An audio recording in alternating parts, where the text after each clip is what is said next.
So I had to make a stop, of course, because if you look at the road sign behind me, it's my namesake, so I have to stop and say hello on Lemke Road in Wisconsin.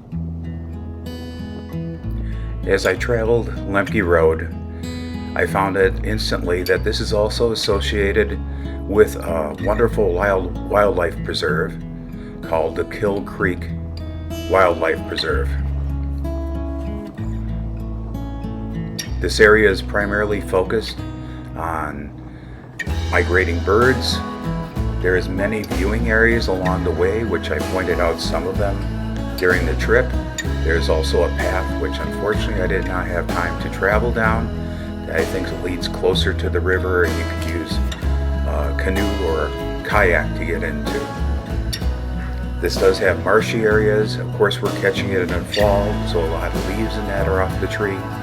I did see a couple of hawks fly by, one deer.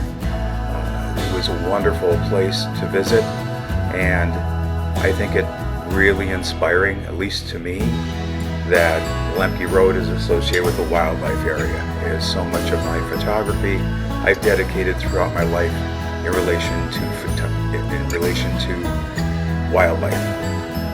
So go figure. Enjoy the rest of the ride. I am doing some drone footage as well of this. It was fun. If you got time and you're in the area, make sure you just stop and take a pass through. And maybe think of me while you're doing it and say hi.